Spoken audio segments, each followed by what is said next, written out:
Hello students, welcome to my channel. और आज हम पढ़ने वाले हैं मानव प्रजनन तंत्र। तो आज हम मानव प्रजनन तंत्र पढ़ने वाले हैं साइंस में। अगर आप एचसीएस, यूपीएससी, यूबीपीसीएस की तैयारी कर रहे हो, अगर आपको शॉर्ट नोट्स चाहिए, क्विक रिवीजन चाहिए, तो आप इसको पढ़ सकते हो। एक बार थोड़ा सा वीडियो देखना, अच्छा लगे तो प्लीज़ आगे तक पूरी देखना और लाइक शेयर सब्सक्राइब करना। ऐसी वीडियो मैं लेके आती रहूँगी, टाइम वेस्ट नहीं करते, बिकॉज आपका टाइम बहुत ज़रूरी है। तो हम स्टार्ट करते हैं। आज हम पढ़ रहे हैं मानव प्रजनन तंत्र। तो मानव क्या है? एक लिंगी प्राणी है, अर्थात नर और मादा लिंग अलग अलग जीवों में पाए जाते हैं। ये तो हमें पता ही है। आगे पढ़ते हैं। मानव में अंडे का निषेचन फेलोपियन नलिका तथा भ्रूणीय विकास गर्भाशय में होता है। तो मानव में अंडे का निषेचन फेलोपियन नलिका तथा भ्रूणीय विकास गर्भाशय में होता है। तो भ्रूणीय विकास गर्भाशय में होता है। आगे पढ़ते हैं। मानव जरायुज होते हैं, अर्थात ये सीधे शिशु को जन्म देते हैं। तो मानव क्या होते हैं? जरायुज, और ये सीधे शिशु को जन्म देते हैं। आगे पढ़ते हैं। मानव में जनन अंग स्त्री में 12 से 13 वर्ष की उम्र तथा पुरुष में मतलब कि जेंट्स में 15 से 18 वर्ष की उम्र में प्राय क्रियाशील होते हैं। जो लड़कियों में 12 से 13 और पुरुषों में 15 से 18 बॉयज में। आगे पढ़ते हैं। जनन कोशिका उत्पादित करने वाले अंग एवं जनन कोशिकाओं को निषेचन के स्थान तक पहुंचाने वाले अंग संयुक्त रूप से नर प्रजनन तंत्र कहलाते हैं। एक बार दोबारा पढ़ते हैं। जनन कोशिका उत्पादित करने वाले अंग एवं जनन कोशिकाओं को निषेचन के स्थान तक पहुंचाने वाले अंग संयुक्त रूप से नर प्रजनन तंत्र कहलाते हैं। आगे पढ़ते हैं। मानव में नर प्रजनन तंत्र में निम्नलिखित लैंगिक अंग एवं उनके संबंध अन्य रचनाएं पाई जाती हैं। उसके बारे में पढ़ते हैं। वृषण एवं वृषण कोश, अधिवृषण, शुक्रवाहिका, शुक्राशय, मूत्रमार्ग, शीशन और पुरस्थ। आगे पढ़ते हैं। वृषण नर जनन ग्रंथियां हैं जो अंडाकार होती हैं। इनकी संख्या 2 होती हैं। वृषण नर में पाए जाने वाला प्राथमिक जनन अंग है। वृषण क्या है? नर जनन ग्रंथियां हैं जो अंडाकार होती हैं। इनकी संख्या 2 होती है। वृषण नर में पाए जाने वाला प्राथमिक जनन अंग है। आगे पढ़ते हैं। वृषण की कोशिकाओं द्वारा नर युग्मक अर्थात शुक्राणुओं का निर्माण होता है। शुक्राणु उत्पादन के लिए आवश्यक ताप शरीर के ताप से कम होता है।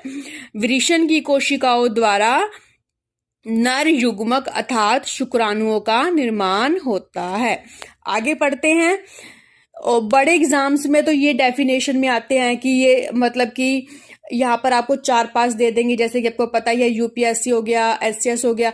लेकिन छोटे एग्जाम में ये सीधे क्वेश्चन आते हैं, तो आप इसको डेफिनेट में पूरी तरह डेफिनेट में भी पढ़ सकते हो और सीधे क्वेश्चन भी बन सकते हैं। तो ये हर तरह से नोट्स आपके लिए इम्पोर्टेंट हैं। आगे बढ़ते हैं। वृषण की कोशिकाओं द्वारा नर युग्मक अर्थात शुक्राणुओं का निर्माण होता है, ये पढ़ चुके हैं। आगे बढ़ते हैं।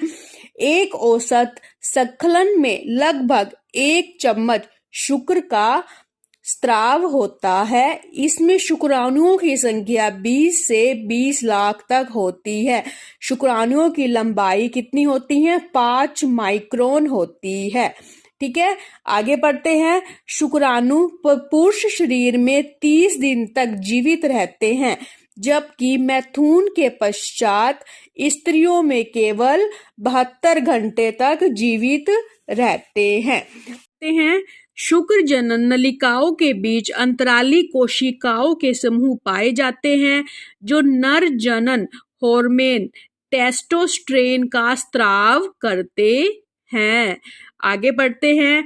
वृषण का प्रमुख कार्य क्या होता है? शुक्राणुओं का निर्माण करना और नर हार्मोन टेस्टोस्टेरोन की उत्पत्ति करना होता है। तो वृषण का क्या कार्य है? शुक्राणुओं का निर्माण करना और नर हार्मोन टेस्टोस्टेरोन की उत्पत्ति करना होता है।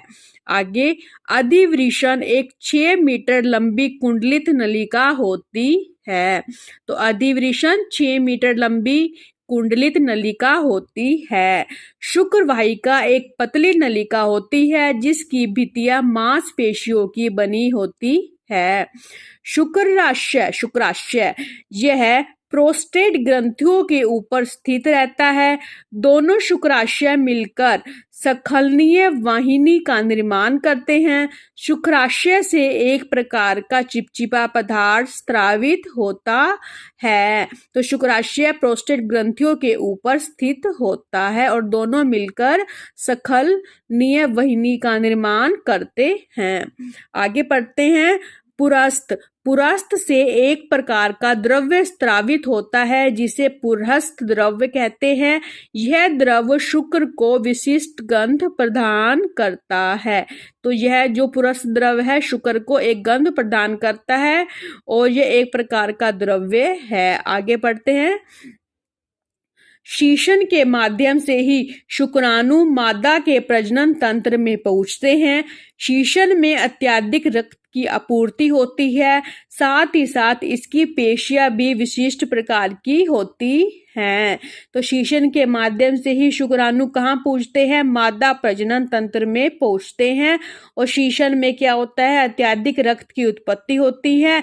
साथ साथ इसकी पेशियां भी विशिष्ट प्रकार की होती हैं। आगे, मादा प्रजनन तंत्र।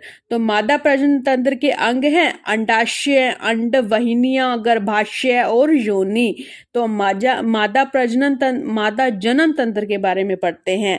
प्रत्येक अंडाशय एक अंडाकार रचना होती है। प्रत्येक अंडाशय लगभग 4 सेंटीमीटर लंबा, 2.5 सेंटीमीटर चौड़ा तथा 1.5 सेंटीमीटर मोटा होता है। अंडाशय पेरिटोनियम झिल्ली द्वारा उदर से सटा होता है। तो अंडाशय कौन सी झिल्ली से सटा होता है? पेरिटोनियम। आगे पढ़ते हैं। अंडाशय का प्रमुख कार्य क्या होता है? अंडाणु पैदा करना होता है। अंडाशय से दो हार्मोन एस्ट्रोजन और प्रोजेस्टेरॉन का स्राव होता है जो ऋतुस्राव को नियंत्रित करते हैं। तो अंडाशय से क्या होता है?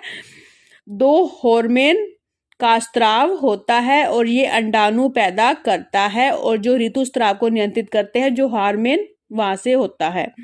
आगे पढ़ते हैं। प्रत्येक फैलोपियन नलिका लगभग 10 सेंटीमीटर लंबी होती है। इस नलिका का एक सिरा गर्भाशय से जुड़ा होता है और दूसरा सिरा एक अंडाशय से जुड़ा होता है। और दूसरा सिरा अंडाशय की ओर उंगलियों के समान रचना बनाता है। इस रचना को क्या कहते हैं? फिम्बरी कहते हैं। तो ये डेफिनेट वाले क्वेश्चन हैं, तो आ सकते हैं बड़े एग्जाम्स में। दोबारा पढ़ती हूँ। प्रत्येक फैलोपियन नलिका कितने मीटर लंबी? 10 सेंटीमीटर लंबी होती है। इस नलिका का एक सिरा गर्भाशय से जुड़ा रहता है और दूसरा सिरा अंडाशय की ओर उंगलियों के समान रचना बनाता है। इस रचना को क्या कहते हैं? फिम्बरी कहते हैं। आगे, फैलोपियन नलिका का प्रमुख कार्य फिम्बरी द्वारा अंडाणुओं को पकड़ना और गर्भाशय में अंडाणुओं को पहुंचाना होता है। तो फैलोपियन नलिका का प्रमुख कार्य फिम्बरी द्वारा अंडाणुओं को पकड़ना और गर्भाशय में पहुंचाना होता है। आगे पढ़ते हैं।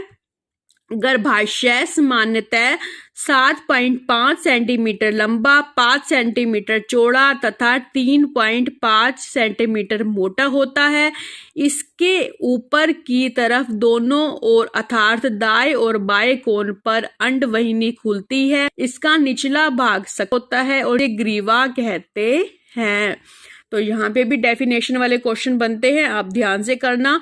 गर्भाशय का प्रमुख कार्य निषेचित अंडाणुओं को भ्रूण प्रतिवर्धन हेतु उचित स्थान प्रदान करना है। तो गर्भाशय का प्रमुख कार्य निषेचित अंडाणुओं का भ्रूण प्रतिवर्धन हेतु उचित स्थान प्रदान करना है।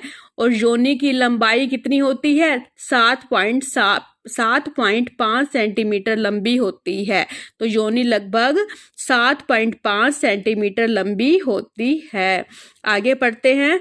योनि की दीवार में वल्बोरिथ्रल ग्रंथियां पाई जाती हैं, जिसमें एक चिपचिपा द्रव्य निकलता है। यह द्रव्य संभोग के समय योनि को चिकना बना देता है। तो योनि की दीवार में वेरी इंपॉर्टेंट कौन सी ग्रंथियां पाई जाती हैं?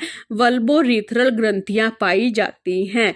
आगे पढ़ते हैं। प्रजनन काल में गर्भ अवस्था को छोड़कर प्रति 28 दिनों की अवधि पर गर्भाशय से रक्त तथा इसकी आंतरिक दीवार से श्लेष्म का स्राव होता है। यह स्राव 3-4 दिन तक चलता है। इसी को हम रजोधर्म या मासिक धर्म या ऋतुस्राव चक्र कहते हैं। आगे पढ़ते हैं। ऋतुस्राव के प्रारंभ होने के 14 दिनों बाद अंडो उत्सर्ग होता है। आगे बढ़ते हैं। लड़कियों में मासिक धर्म या ऋतुस्राव चक्र प्रथम बार 12-13 वर्ष की उम्र में प्रारंभ होता है और इसे क्या कहते हैं? मेनार्की कहते हैं। जब लड़कियों को प्रथम बार मासिक धर्म आता है तो उसे मेनार्की कहते हैं। आगे पढ़ते हैं। अंडो उत्सर्ग के पश्चात पुटक पीले रंग का हो जाता है। अब इस पुटक को पित्तपिंड या कोपर्स ल्यूटियम कहते हैं। तो अंडो उत्सर्ग के बाद पुटक पीले रंग का हो जाता है और अब इस पुटक को क्या कहते हैं? पित्तपिंड या कोपर्स ल्यूटियम कहते हैं। आगे करते हैं। कोपर्स ल्यूटियम द्वारा एक हार्मोन का स्राव होता है जिसे क्या कहते हैं? प्रोजेस्टेरोन कहते हैं। तो एक हार्मोन का निर्माण होता है, स्राव होता है जिसे कोपर्स ल्यूटियम में, जिसे प्रोजेस्टेरोन कहते हैं। आगे पढ़ते हैं। मानव प्रजनन की क्रिया वृद्धि।